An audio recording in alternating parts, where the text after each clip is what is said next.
Jadi saya pikir ketika dipanggil oleh pengadilan secara resmi itu tidak hadir, maka menurut saya secara etika, secara moral juga sudah tidak baik, Pak. Gitu.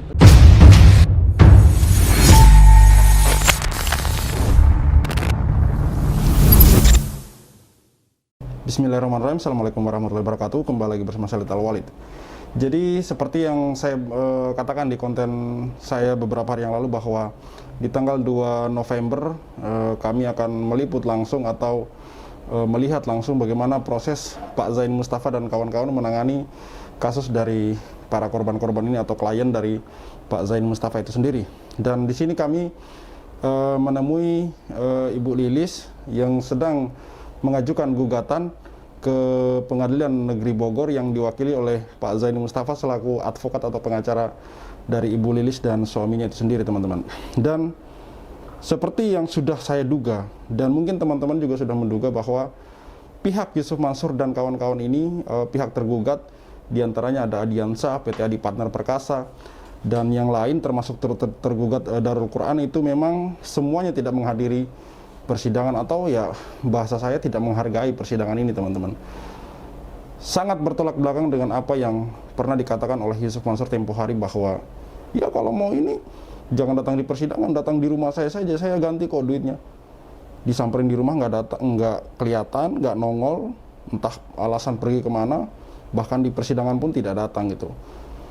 Beberapa pendukungnya juga mengatakan untuk tabayun, untuk klarifikasi, bagaimana mau bertabayun kalau bertemu orangnya saja susah? Bagaimana mau bertabayun kalau menghadiri persidangan saja susah? Jadi komentar-komentar seperti ini saya pikir sudah tidak perlu lagi dimunculkan karena upaya dari para korban, upaya dari Pak Zaini sudah, menurut saya ini sudah maksimal. Namun apa yang dilakukan oleh Yusuf Mansur dan kawan-kawan ini sangat tidak patut untuk dicontoh, teman-teman. Apalagi seperti yang teman-teman ketahui bahwa Yusuf Mansur akan menjadi seorang anggota DPR dari Partai Perindo. Apakah hal-hal seperti ini patut dicontoh? Tentu menurut saya tidak, teman-teman. Tidak menghadiri persidangan itu bagi saya sesuatu hal yang luar biasa miris gitu. Apalagi untuk seorang public figure yang sering mengatakan tentang hal-hal baik gitu, tapi dia sendiri tidak mempraktekkan. Baik, teman-teman, di sini Pak Zain Mustafa juga saya tadi sempat mengobrol-ngobrol sebentar, dan insya Allah beliau akan melakukan langkah-langkah konkret yang lebih detail tentang kasus-kasus selanjutnya, teman-teman. Dan saya pikir insya Allah ini akan merupakan hal positif untuk korban-korban ke depan, dan semoga Allah membantu kita semua, semoga Allah menjaga Pak Zain Mustafa, Pak Darso, dan yang lain-lain sehingga kasus ini bisa kita saksikan. Saya sendiri penasaran bagaimana ujung dari kasus ini, teman-teman.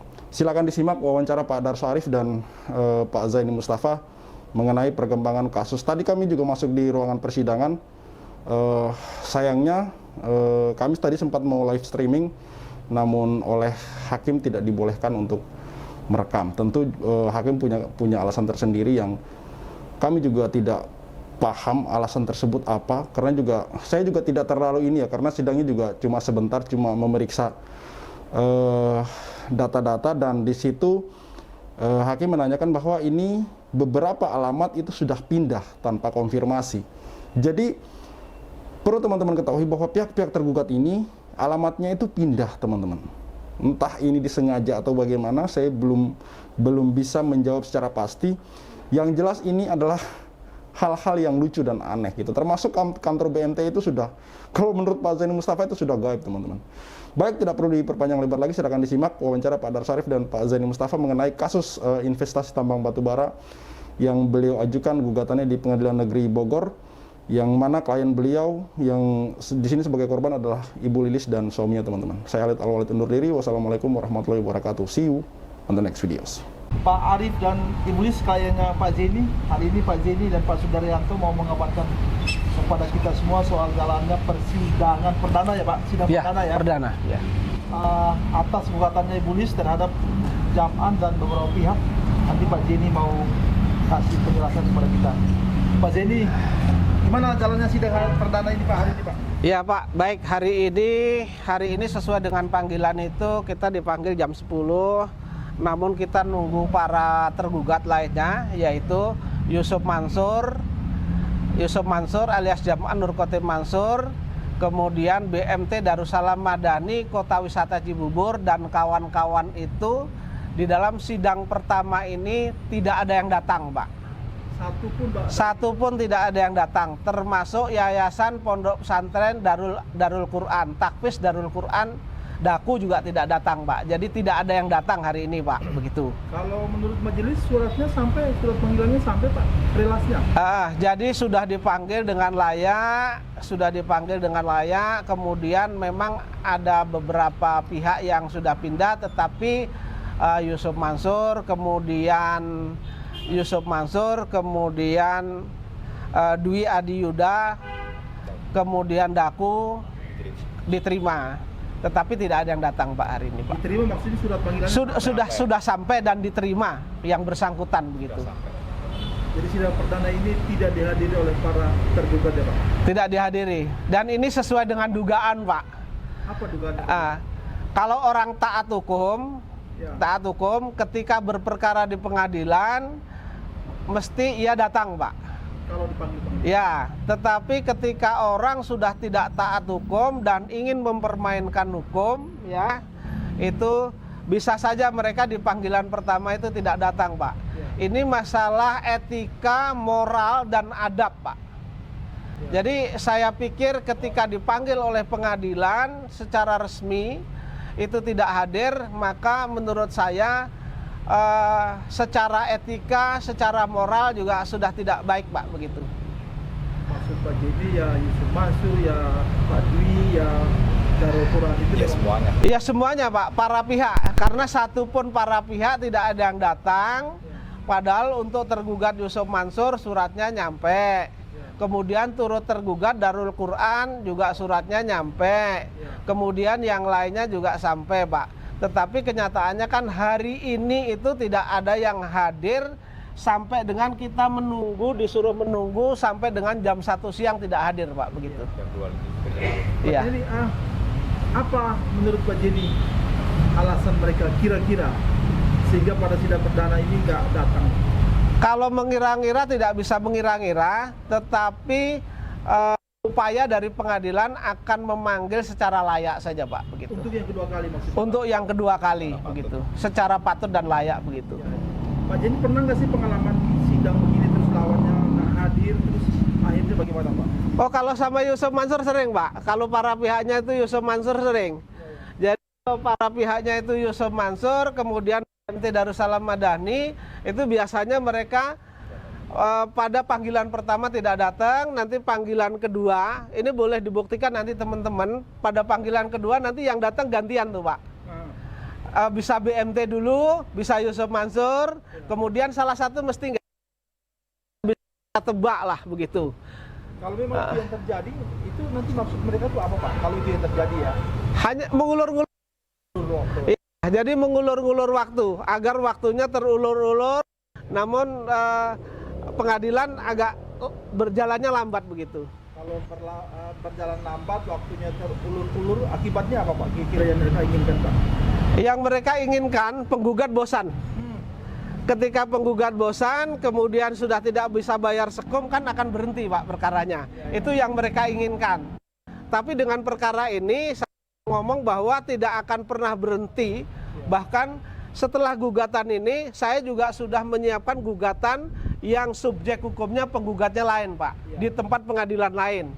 Kalau dulu yang di Jakarta Selatan itu pihak penggugatnya kan saya pribadi. Kemudian di Pengadilan Negeri Kota Bogor ini pihaknya ada Bu Ilis. Nanti di tempat lain juga pihaknya berbeda. Karena memang permasalahan Yusuf Mansur atau bisnis Yusuf Mansur ini yang menjadi perkara, khususnya JBN itu kan merugikan orang kurang lebih 250 jamaah gitu. Saya yang minta tolong kepada saya tidak akan mengajukan gugatan secara kolektif, tetapi akan saya ajukan gugatan secara satu persatu gitu. Jadi perkaranya nanti jelas begitu. Ini pada Anda ya Pak? Iya. Anda ya Pak. kalau memang sampai pada panggilan berikutnya, sidang-sidang berikutnya, kalau para tergugat nggak datang sama sekali, Iya. bagaimana proses selanjutnya? Kalau pengadilan sudah memanggil secara layak ya, secara layak dan patut, kemudian para pihak ini tidak datang, proses berikutnya adalah saya diminta untuk membacakan gugatan itu, Ya. kemudian membuktikan gugatan saya, kemudian hakim memutus dengan tanpa kehadiran tanpa kehadiran tergugat, Pak. Artinya proses sidang ini Pak jalan terus ya Pak, Proses sidang ini berjalan terus. walaupun tanpa kehadiran mereka. Iya, kan negara nggak mungkin dibohongi oleh para tergugat ini, Pak. Iya. Kalau tergugatnya beritikat baik, tentu apapun yang terjadi, Iya. ya kan? Iya. Apapun yang terjadi, mereka pasti menghadapi persidangan ini dengan baik. Iya Pak. Kalau juga orang-orangnya kesatria, kecuali pengecut, ya. Ya. Pak, jadi minta diulang sekali lagi Pak, keputusan terakhir dari sidang perdangan tadi apa Pak? Oleh majelis hakim? Keputusan yang terakhir tadi Ya. akan memanggil para pihak ini dipanggil untuk 3 minggu ke depan untuk datang ke persidangan ini. Oh, Pak. Jadi hari Kamis tanggal 23 November 2023 begitu. Dipanggil sekali lagi Iya. ke persidangan tanggal 23 ya? Iya. Oke, kita berkabar terus ya Pak. Baik, ini saya sampaikan juga kepada para teman-teman, saya selaku kuasa hukumnya, kemudian Pak Sudaranyo partner saya selaku kuasa hukum juga, kemudian ini Pak Arif suaminya dari Bu Ilis sebagai penggugat prinsipalnya. Hari ini hadir, mereka akan menyaksikan persidangan pertama dan mereka bawa KTP bahwa prinsipalnya itu benar-benar ada, bukan karangan, Pak.